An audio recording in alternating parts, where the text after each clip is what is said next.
हरे कृष्णा। तो बहुत बहुत स्वागत है हमारे आज के सेशन में। आज हम पढ़ रहे हैं प्रकृति के नियम, और जहाँ तक हमने पिछले सेशन में पढ़ा था आज हम वहीं से कंटिन्यू करेंगे।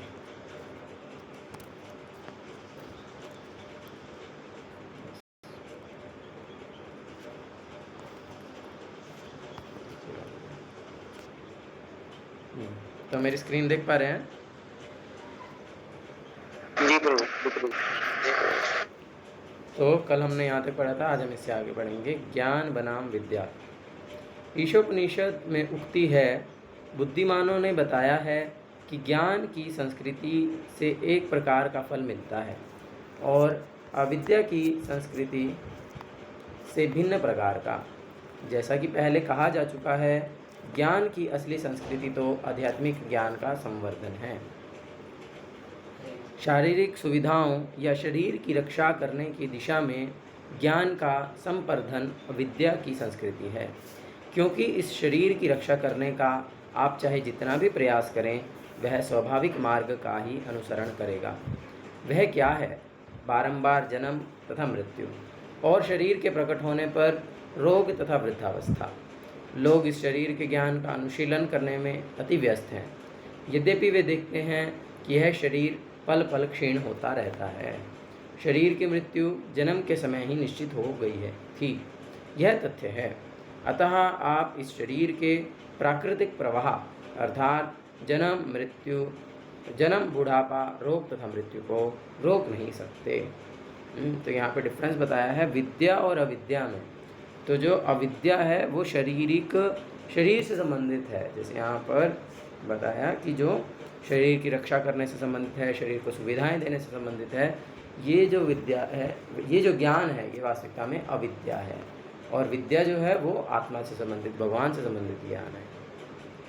श्रीमद् भागवत में कहा गया है कि यह शरीर 3 मुख्य तत्वों कफ, पित्त तथा वायु से युक्त एक थैला है, और जो कोई कफ, पित्त तथा वायु के इस सम्मेल को स्वयं मान लेता है वह गधा है। बड़े बड़े दार्शनिक तथा विज्ञानी भी अपने को कफ, पित्त तथा वात का यही सम्मेल मानते हैं। यही उनकी भूल है। वस्तुतः दार्शनिक तथा विज्ञानी जन आत्मा हैं और अपने कर्म के अनुसार वे अपनी प्रतिभा प्रदर्शित कर रहे हैं। वे कर्म के नियम को नहीं समझते।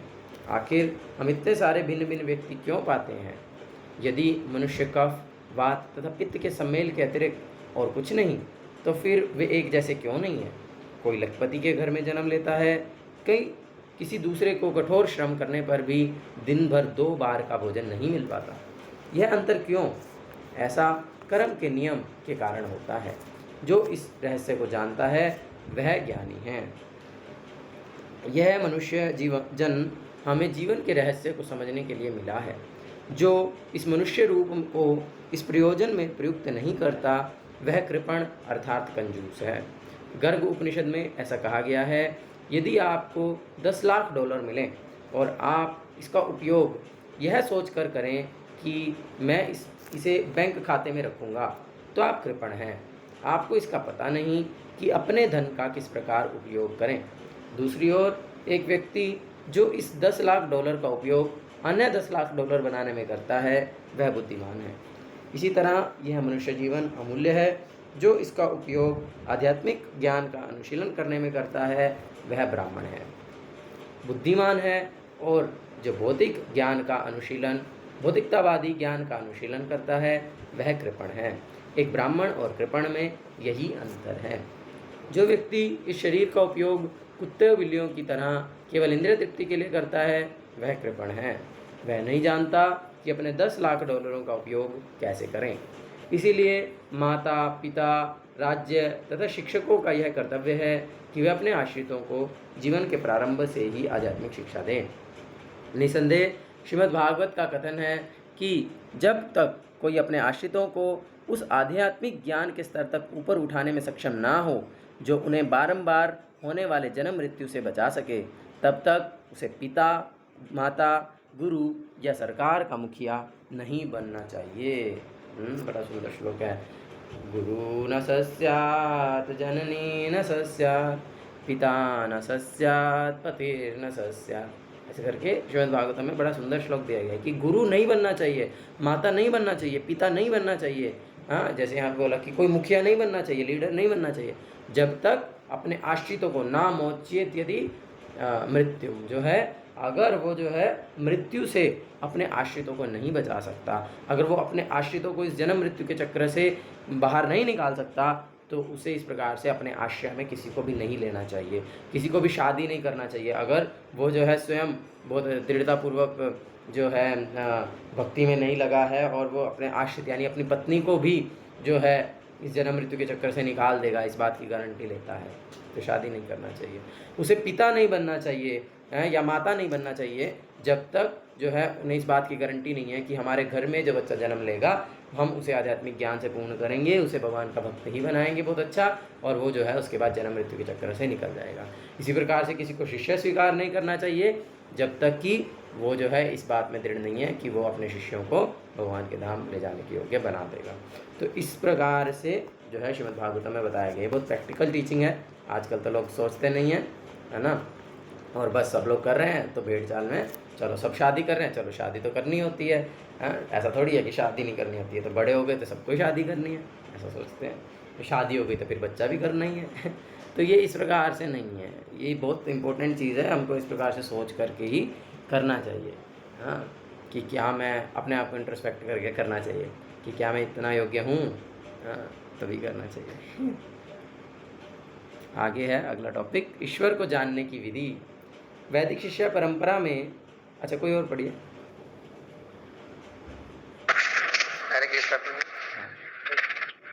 ईश्वर को जानने की विधि। वैदिक शिष्य परंपरा में गुरुजन अपने कथनों को सदा प्रमाणिक स्रोतों से सुने गए कथनों पर आधारित करते हैं, निजी अनुभव पर कभी नहीं। अपने प्रत्यक्ष अनुभव के द्वारा वस्तुओं को समझने का प्रयास ज्ञान प्राप्त करने की भौतिक विधि है, जिसे प्रत्यक्ष कहते हैं। वैदिक विधि इससे भिन्न है। यह श्रुति कहलाती है, जिसका अर्थ है प्रमाणिक स्रोतों से श्रवण करना। वेदों के वैदिक ज्ञान का यही रहस्य है। आपको अपनी अपूर्ण इंद्रियों के आधार पर उन वस्तुओं को समझने का प्रयास नहीं करना चाहिए जो आपकी प्रयोगात्मक शक्ति के परे है। यह संभव नहीं है। मान लीजिए कि आप यह जानना चाहते हैं कि आपका पिता कौन है। क्या आप प्रयोग द्वारा इसका पता लगा सकते हैं? क्या यह संभव है? नहीं। तो आप किस तरह जान सकते हैं कि आपका पिता कौन है? उचित अधिकारी अर्थात अपनी माता से सुनकर। यह साधारण ज्ञान की बात है। यदि आप प्रयोगात्मक विधि से अपने भौतिक पिता को नहीं जान सकते, तो आप इस प्रयोगात्मक विधि से परम पिता को कैसे जान सकते हैं?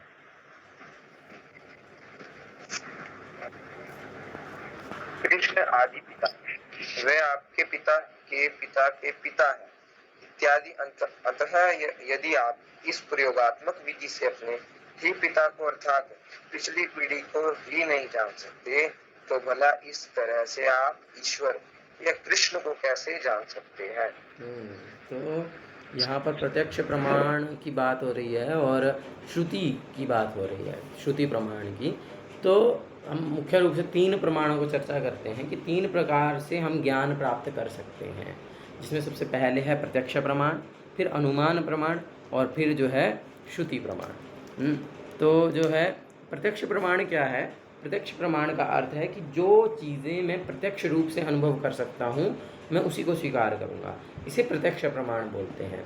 जैसे कि साइंटिस्ट कुछ एक्सपेरिमेंट करते हैं और फिर जो रिज़ल्ट आता है उसको स्वीकार करते हैं, तो ये प्रत्यक्ष प्रमाण है। यहाँ पर जो उदाहरण दिया गया है कि अगर कोई बच्चा अपने पिता को जानना चाहता है कि मेरे पिता कौन हैं, और उसके लिए वो एक्सपेरिमेंट करता है, मतलब सबका DNA टेस्ट करवाएगा पूरे भारत में जितने लोग हैं ये जानने के लिए कि जो है मेरे पिता कौन हैं। तो इस प्रकार से यदि करेंगे तो ये वास्तविकता में इस प्रकार से इस विधि से वो बच्चा अपने पिताजी को नहीं जान सकता है, कितने DNA टेस्ट करवाएगा, ऐसे कैसे होगा। तो और दूसरा है फिर अनुमान प्रमाण, अनुमान लगाते हैं, एजम्पशंस लेकर के चलते हैं। जैसे कि हम देखते हैं बहुत सारे साइंटिफिक थ्योरीज में, इकोनॉमिस्ट जो हैं इकोनॉमिक्स में कितना सारा एजम्पशंस लेकर के चलते हैं, कितना सारा थ्योरीज लेकर के चलते हैं जो कि प्रैक्टिकली कभी सच भी नहीं हो सकती हैं, ऐसी एजम्पशंस लेकर के भी चलते हैं, ऐसे अनुमान भी लगाते हैं। जैसे कि हम पढ़ते थे law of demand, law of supply, इस प्रकार से। तो उसमें बहुत सारी अजम्पशंस होती थी कि price of other commodity will not affect expectations of the consumer will not change, ऐसा करके बहुत सारी चीज़ें थी जो कि पॉसिबल ही नहीं है कि नहीं होगा, वो होगा ही होगा। लेकिन फिर भी उन्होंने एक लॉ को बनाने के लिए बहुत सारी अजम्पशंस को लिया है।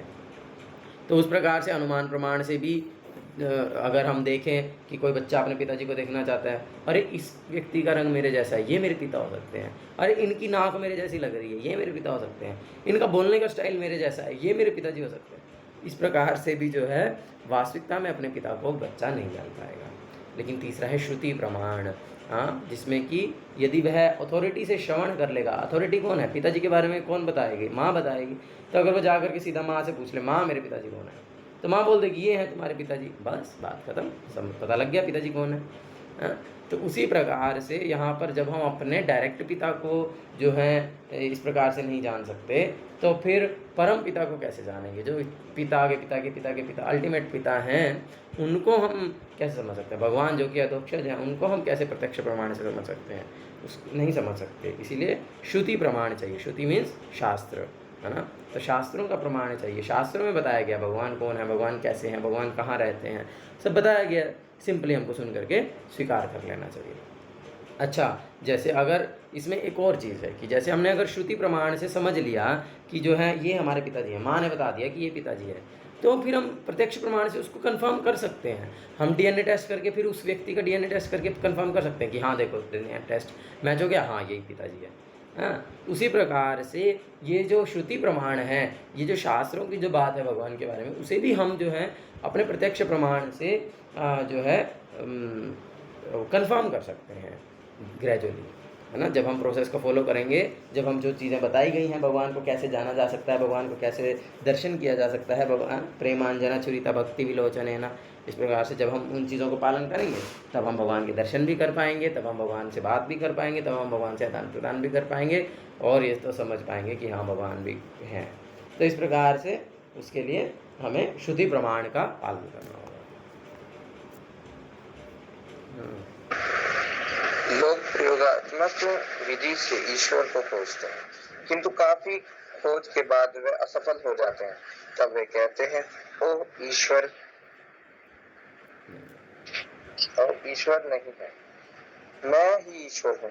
किंतु ईर्षोपनिषद कहती है कि मनुष्य को प्रयोगात्मक विधि से नहीं, अपितु सुनकर श्रुति के माध्यम से ईश्वर के विषय में जानने का प्रयास करना चाहिए। कोई किसे सुने, क्या किसी दुकानदार से, क्या किसी धर्मंद व्यक्ति से नहीं, मनुष्य को धीर व्यक्तियों से सुनना चाहिए। धीर का अर्थ है वह जिसकी इंद्रियां भौतिक प्रभाव से उत्तेजित नहीं होती। उत्तेजना धीर शब्द है, कई बहुत इम्पोर्टेंट है। भगवद गीता में भी आता है ना कि देहिनोऽस्मिन् यथा देहे कौमारं यौवनं जरा तथा देहांतरं प्राप्ति धीरस्तत्र न मुह्यति। तो वो जो धीर व्यक्ति है वो मोह को प्राप्त नहीं होता है। जो धीर व्यक्ति है उसकी इंद्रियां जो हैं भौतिक प्रभाव से उत्तेजित नहीं होती हैं। मतलब उसके सामने में जो है अगर क्या बोलते हैं, इंद्रिय तृप्ति का जो साधन है वो उपलब्ध है, इंद्रिय तृप्ति की जो अवसर जो है वो उपलब्ध है, लेकिन फिर भी वह इंद्रिय तृप्ति नहीं करता है, ऐसे व्यक्ति को धीर कहा जाता है। उसकी इंद्रियां उत्तेजित होने के पूरे अवसर हैं लेकिन फिर भी उत्तेजित नहीं होती हैं, वो धीर है। जैसे कि इसमें उदाहरण दिया गया है भगवान शिव का। तो भगवान शिव जो हैं वे धीर हैं। किस प्रकार से धीर हैं? क्योंकि जब इसके उदाहरण दिया गया कि जब जो है पार्वती देवी से देवताओं ने प्रार्थना किया कि आप जो है शिव जी को जाइए, उनके पास उनका आराधना कीजिए, उनको प्रसन्न कीजिए और उनसे विवाह कीजिए और उससे एक पुत्र उत्पन्न कीजिए, क्योंकि जो है केवल आपके जो पुत्र ही जो है वो असुर का वध कर सकता है, उसने वरदान मांगा है।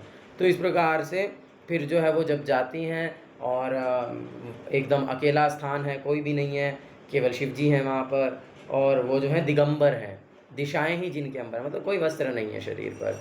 और जो पार्वती हैं वो बहुत यंग हैं, बहुत सुंदर स्त्री हैं। इस प्रकार से वो जो हैं फिर उनके पास भगवान शिव के पास गई हैं, उनके शरीर को स्पर्श कर रही हैं और जो है उनका पूजा कर रही हैं, लेकिन फिर भी जो भगवान शिव हैं वे उत्तेजित नहीं होते हैं। तो वो जो है धीर हैं, पूर्ण धीर। तो इस प्रकार से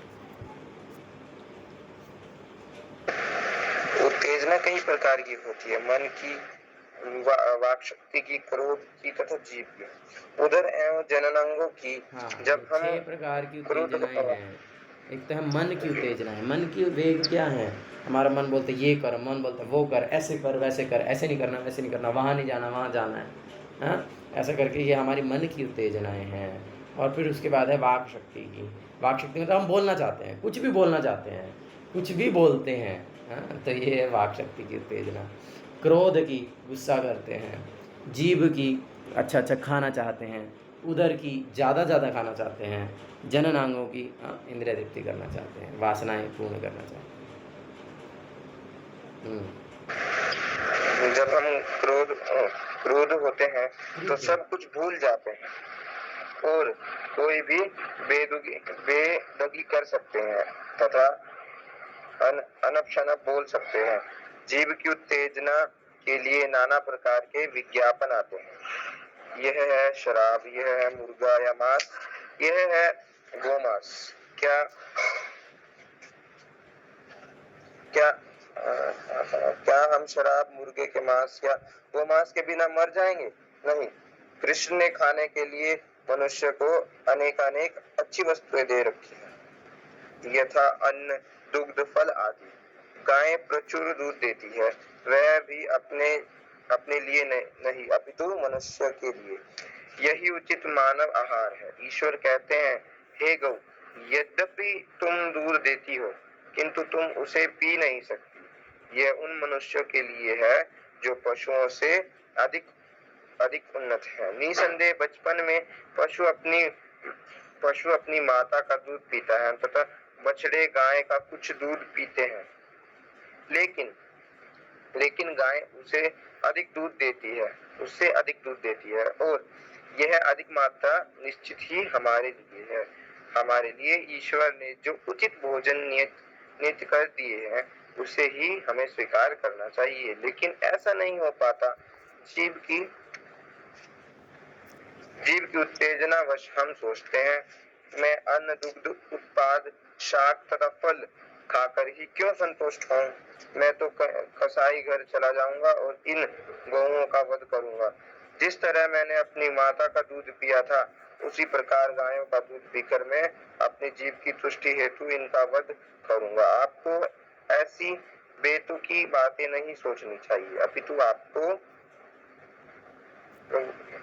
अपितु आपको धीरों या स्वामियों के से सुनना चाहिए जिन्होंने अपनी इंद्रियों को वश में की है। स्वामी या गोस्वामी वह है जो अपनी वाणी, मन, क्रोध, जीभ, उदर तथा उपस्थ रूपी 6 उत्तेजक इंद्रियों पर नियंत्रण रखता है। देखो यहाँ पर ना कोमा लगा है ना, कोमा को हिंदी में बोलते हैं अल्प विराम। अल्प विराम का अर्थ है कि जहाँ पर ये चिन्ह लगाया गया है उसके बाद अल्प विराम देना है, मतलब थोड़ा सा रुकना है। अल्प विराम, बहुत भी नहीं रुकना, थोड़ा सा रुकना। तो वाणी, मन, क्रोध, जीभ, उदर तथा उपस्थ, इस प्रकार से पढ़ने से एक एक को अलग अलग पढ़ना है, एक साथ नहीं पढ़ना है।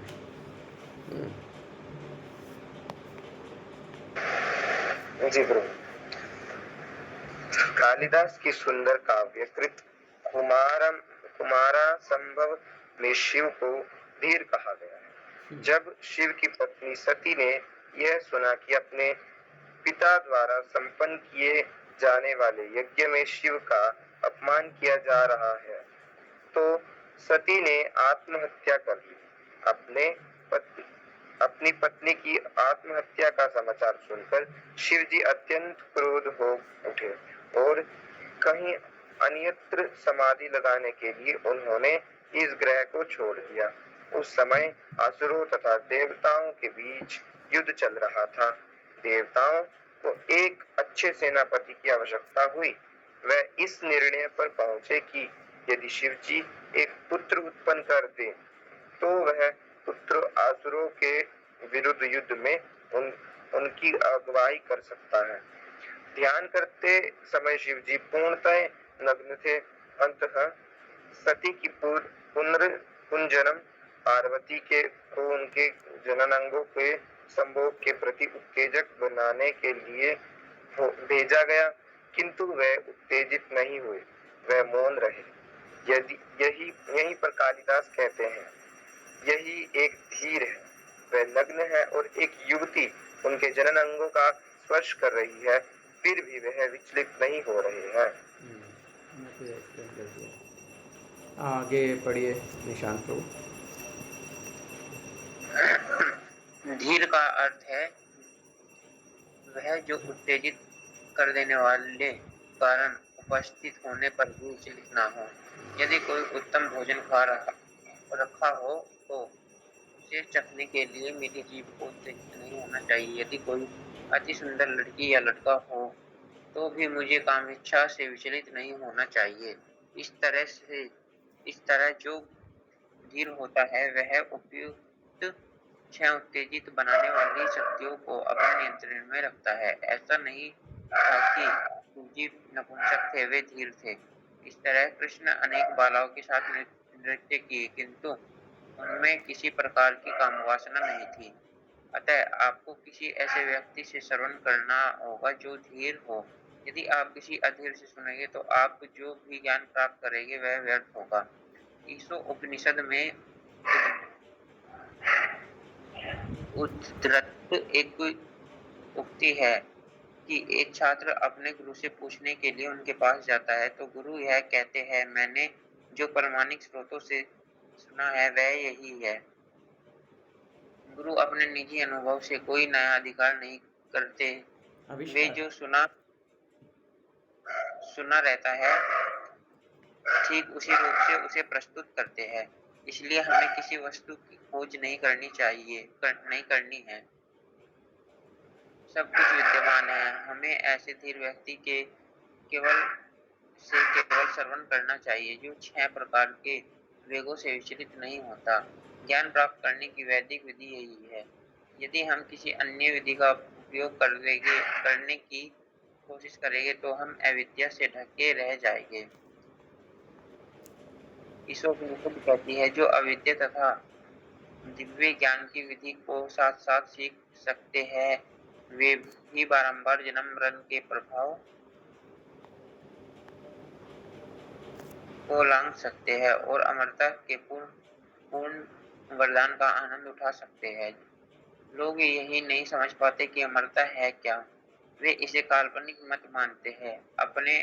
उन्हें अपने ज्ञान की उन्नति का गर्व रहता है, किंतु ऐसे नहीं बातें हैं जिन्हें वे नहीं जानते और न ही वे उन्हें प्रयोगों की अपनी आधुनिक पद्धति से कभी जान सकते हैं। स्क्रॉल कीजिए। अतः यदि आप असली ज्ञान चाहते हैं तो आपको वेदों रूपी साहित्य से यह ज्ञान प्राप्त करना चाहिए। वेद शब्द का अर्थ है ज्ञान। इन्हीं वेदों के अंग स्वरूप 108 उपनिषद है, जिनमें से 11 अत्यंत महत्वपूर्ण है। इन 11 में से ईशोपनिषद सर्वोपरि है। उपनिषद शब्द में उप का अर्थ निकट है। अतः ईशोपनिषद का ज्ञान आपको कृष्ण के निकट ले जाएगा। तो कितने उपनिषद हैं? 108। एक्चुअल में टोटल उपनिषद बहुत सारे हैं, लेकिन उसमें से जो मुख्य उपनिषद हैं वे 108 हैं। और उन 108 में से कितने महत्वपूर्ण हैं? 11 उपनिषद महत्वपूर्ण हैं, जिसमें से ईशोपनिषद भी एक है। और कोई उपनिषद का नाम जानते हैं? ईशोपनिषद और कोई? कली संसार उपनिषद, उपनिषद ब्रह्म वैवर्त पुराण है। तैत्तिरीय उपनिषद, उपनिषद। हाँ, इस प्रकार से करके मेनली करके 11 हैं कि केन हैं और कई हैं। तो ये जो 11 उपनिषद हैं ये मोस्ट इम्पोर्टेंट क्यों हैं? क्योंकि शंकराचार्य जी जब भाष्य लिखे थे तो उन्होंने इन 11 उपनिषदों पर ही जो है अपना टीका लिखा था। और फिर उसके बाद से मतलब अगर कोई भी आचार्य रूप में या अपने आप को प्रमाणिक घोषित करना चाहे, मतलब कि अपने आप को प्रमाणिक सिद्ध करना चाहे, तो उसे उन 11 उपनिषदों पर टीका लिखना ही होगा, तभी जो है वो प्रमाणिक माना जाएगा। जैसे कि और सिर्फ यही नहीं है, साथ में वेदांत सूत्र भी है, साथ में भगवद गीता भी है।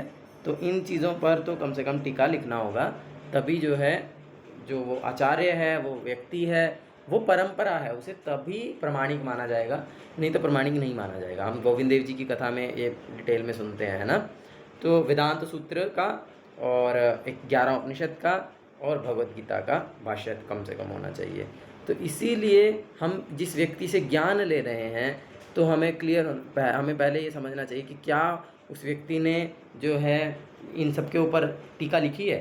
अच्छा, अगर उन्होंने नहीं लिखी तो क्या उनकी परंपरा में किसी और ने टीका लिखी है। तो इस प्रकार से हमको देखना चाहिए। तो हम देख सकते हैं शिला प्रभुपाद जी, उन्होंने भगवत गीता का टीका भी लिखा है, वेदांत सूत्र का जो भाष्य है श्रीमद् भागवत उसका टीका भी लिखा है, और उन्होंने ईशोपनिषद का टीका भी लिखा है। बाकी के 10 उपनिषद अभी उपलब्ध ही नहीं है। शिला विश्वनाथ चक्रवर्ती, एक्चुअल में क्या था, शिला विश्वनाथ चक्रवर्ती ठाकुर के टीका से प्रभुपाद ने ट्रांसलेट किया। जस्ट प्रभुपाद तो कुछ, जैसे अभी तो पढ़ा कि गुरु अपनी तरफ से कुछ आविष्कार नहीं करता है, तो जो प्रभुपाद जी हैं उन्होंने जो सारे ट्रांसलेशंस दिए हैं, सब कुछ जो भी तात्पर्य दिए हैं वे दिए हैं शिला विश्वनाथ चक्रवर्ती ठाकुर जी की टीकाओं से और शिला बलदेव विद्याभूषण पाद की टीकाओं से। तो जो शिला विश्वनाथ चक्रवर्ती ठाकुर ने ये 11 उपनिषदों की टीका लिखी थी, लेकिन अभी वो उपलब्ध ही नहीं है। उसमें से केवल और ईशोपनिषद की टीका ही उपलब्ध है, इसीलिए प्रभुपाद जी ने केवल ईशोपनिषद को ही एक्सप्लेन किया है। तो इसीलिए ऐसे ही कोई भी बाबा जी बन गया या कोई भी अपने आप को साधु बोल रहा है तो हमको उस व्यक्ति से श्रवण नहीं करना है, चाहे वो बोल रहा है मेरी परंपरा प्रमाणिक है, नहीं, आपको अपने सिद्धांत को जो है प्रमाणिक साबित करने के लिए आपके पास वेदांत सूत्र का भाष्य, भगवद गीता का भाष्य और जो है 11 उपनिषदों के ऊपर भाष्य होना चाहिए, तभी आपको स्वीकार किया जाएगा कि आप प्रमाणिक आचार्य हैं। या फिर आपकी परंपरा में किसी और का होना चाहिए जिसको आप यथारूप में पालन करते हैं, जिसको आप एज इट इज़ रिपीट कर रहे हैं। तब तक आपकी परंपरा भी प्रमाणिक नहीं है, तब तक आप व्यक्ति भी प्रमाणिक नहीं है, और ऐसे व्यक्ति से हमें ज्ञान नहीं लेना है। तो इसीलिए प्रभुपाद जो है अभी करंट आचार्य हैं, प्रमाणिक आचार्य हैं, जिनसे हम ज्ञान ले सकते हैं।